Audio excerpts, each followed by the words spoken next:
Madame la chancelière, messieurs les chefs d'État de gouvernement, chers chefs d'entreprise, c'est avec beaucoup de bonheur que je participe à ce présent forum qui est d'un grand intérêt pour mon pays.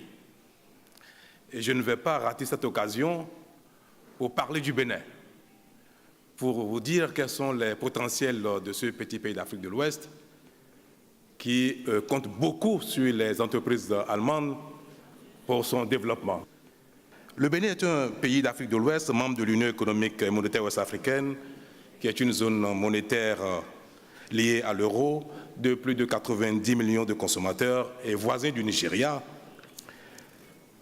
qui est, comme tout le monde sait, le plus grand marché d'Afrique de l'Ouest.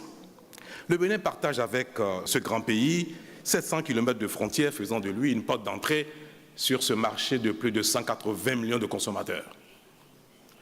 Le Bénin connaît depuis 1990 une expérience démocratique marquée par une stabilité politique remarquable, avec des alternances apaisées au sommet de l'État.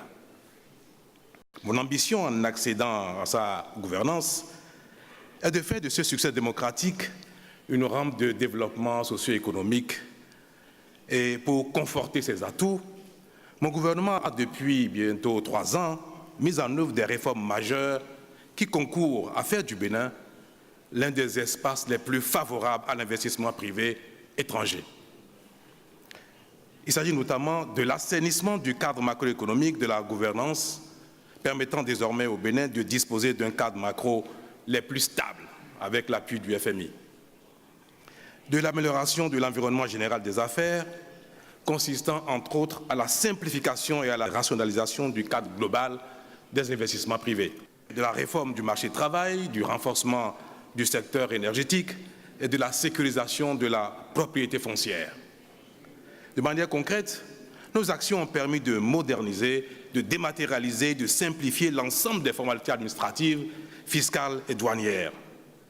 Une loi nouvelle sur les conditions d'embauche dérégule désormais au Bénin le recrutement et simplifie la rupture du contrat de travail.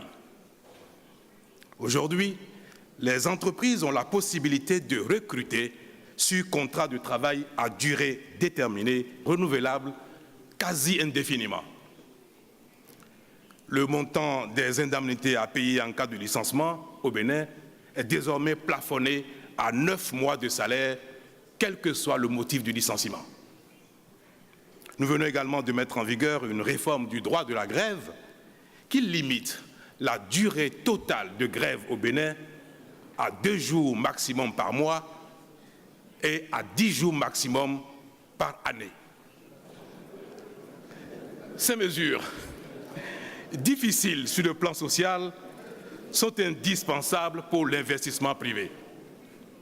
Convaincus que la disponibilité d'une main-d'œuvre locale bien formée et à un coût compétitif est un élément important de compétitivité, nous avons lancé une réforme complète de notre système éducatif afin de rendre disponible à court terme une main-d'œuvre qualifiée nécessaire. Et disposer de l'énergie de qualité à un coût raisonnable est une condition préalable à la mise en œuvre de toute politique de transformation structurelle de l'économie. À cet effet, notre programme de renforcement de capacités énergétiques nous permettra d'atteindre à très court terme l'autonomie énergétique dont nous avons besoin. Mesdames et messieurs, la mise en œuvre satisfaisante de ces réformes témoigne à juste titre de notre engagement à coopérer avec le secteur privé en général et les partenaires allemands en particulier. Je vous invite donc à explorer les nombreuses opportunités qui se dégagent actuellement au Bénin, aussi bien dans les secteurs de l'agriculture, du tourisme, des infrastructures et bien d'autres. C'est déjà beaucoup et nous comptons sur vous pour voir les entreprises allemandes venir investir au Bénin. Ce sera comme chez eux. Merci.